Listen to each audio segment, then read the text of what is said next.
Paano sasabihin sa'yo kung di rin naman ako ang iyong gusto?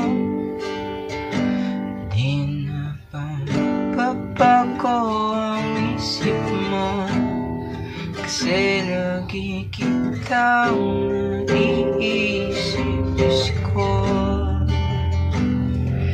Yakap-yakap kita sa panaginip na to, sa paraisong ako ang iyong gusto.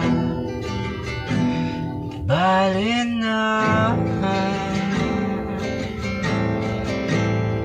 kung kaibigan na talaga.